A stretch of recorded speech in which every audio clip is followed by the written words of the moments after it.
লোকসভা নির্বাচনে কোচবিহারে বিজেপির পরাজয়ের পর পদ্ম শিবিরে ভাঙন। বৃহস্পতিবার মাথাভাঙা 2 নম্বর ব্লকের পাড়াডুবি অঞ্চলের গ্রাম পঞ্চায়েত উপপ্রধান পূর্ণিমা বর্মন, পঞ্চায়েত সদস্যা প্রতিমা মণ্ডল ও নমিতা বর্মন, শক্তি প্রমুখ, অখিল সরকার এবং বেশ কিছু বুথ সভাপতি সহ 2 শতাধিক বিজেপি কর্মী তৃণমূল কংগ্রেসে যোগদান করলেন।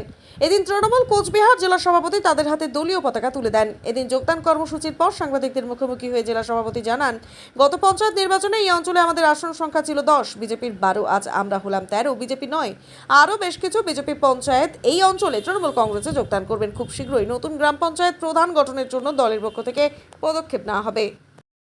আমাদের যেটা কাজ সেটা হচ্ছে যে এলাকার উন্নয়ন করা।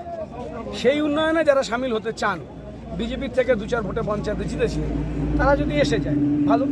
সেখানে বোর্ডগুলো গঠন হচ্ছে, একের পর এক আমাদের তৃণমূল কংগ্রেসের পক্ষে আসছে, এখানে প্রধানগুলো পরিবর্তন হবে, সেখানে আমরা কাজের আরও গতি বাড়াতে পারবো। এখানে জেলা পরিষদ আমাদের, এমপি আমাদের, রাজ্য সরকার আমাদের, এখানে কি কাজ করবে বিজেপি? সেখানে কেনই বা থাকবে? ওই ভদ্রলোক যে বা ভদ্র মহিলা বুথের থেকে পঞ্চায়েতে বিজেপিতে জিতে এসছেন, তাকে তো এলাকায় কাজ করতে হবে।